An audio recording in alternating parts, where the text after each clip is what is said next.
Le coronavirus aurait-il pu s'échapper d'un laboratoire de Wuhan?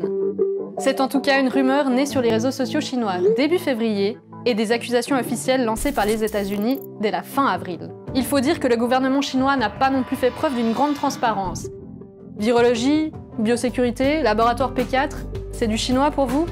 Je vous propose de reprendre l'histoire des labos de Wuhan pas à pas et de faire le point sur ce qu'est un laboratoire de biosécurité.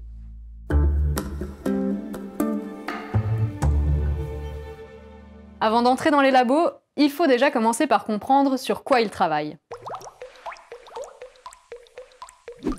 Les laboratoires du monde entier sont classifiés en 4 catégories qui correspondent à 4 classes de micro-organismes.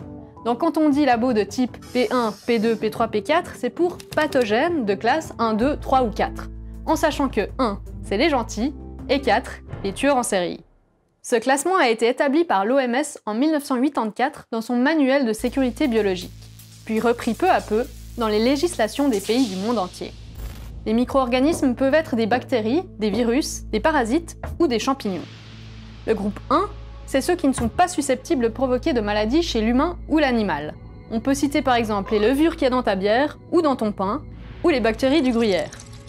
Ensuite, on passe aux agents qui sont pathogènes. Ceux du groupe 2 peuvent donc provoquer une maladie, mais sa propagation est improbable et il existe un traitement efficace. Ce sont par exemple des bactéries comme les listeria, les salmonelles, mais aussi le virus de la rougeole, des oreillons ou les influenza, nos grippes saisonnières. Les germes pathogènes du groupe 3 peuvent eux provoquer une maladie grave, avec une possibilité de propagation, mais sans que la maladie ne se transmette très rapidement d'homme à homme.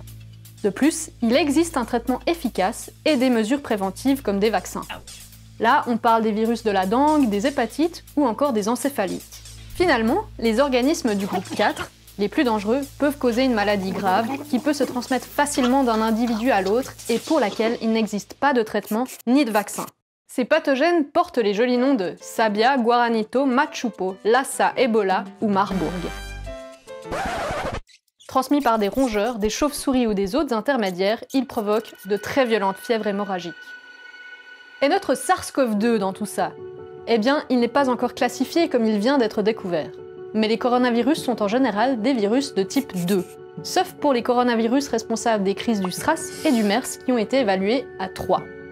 Une chose est sûre, pour mieux s'en prémunir, il vaut mieux étudier ces petites bêtes, mais bien protégées. Vous avez compris, à chaque virus, son labo, avec ses règles de sécurité.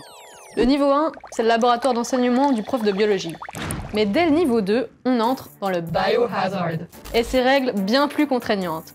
Blouse, gants, air filtré et procédures de décontamination. Au niveau 3, les chercheurs doivent carrément porter une combinaison complète. Donc, quand on arrive au level 4, c'est plus un labo, mais un véritable bunker militaire qui peut résister à un tremblement de terre avec des astronautes en guise de chercheurs.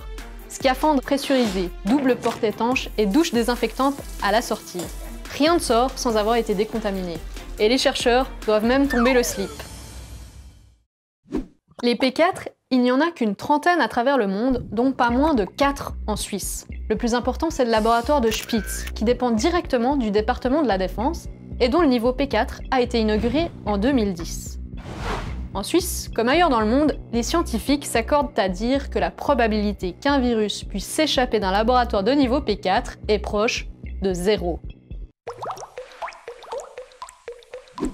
Mais surtout, on ne travaille pas sur les coronavirus dans les laboratoires P4, comme l'a expliqué à plusieurs reprises Hervé Raoul, directeur du P4 de Lyon.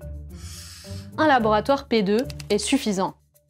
Et pourtant, c'est bien ce laboratoire de niveau P4 dont l'image est partout dans les médias qui a concentré les spéculations. Il a été inauguré en 2018 avec l'aide de la France.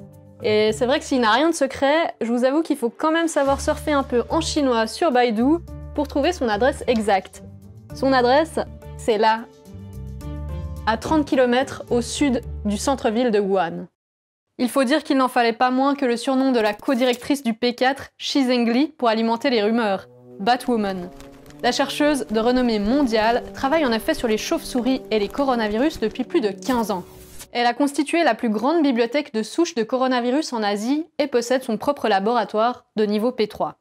Enfin, quant au Centre de contrôle et de prévention des maladies de Wuhan, l'autre labo pointé du doigt de niveau P2, Il semble avoir attisé la curiosité du fait qu'il se situe à seulement 300 mètres du marché aux animaux reconnu pour l'heure comme le premier foyer de contamination du SARS-CoV-2.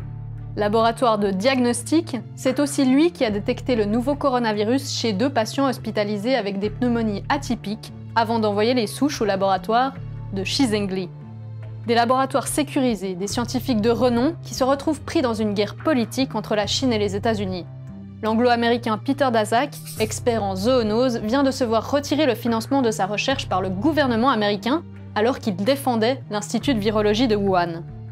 Selon les estimations de son équipe, il resterait plus de 5000 coronavirus de chauve-souris à découvrir, tous de potentiels nouveaux pathogènes pour l'humanité.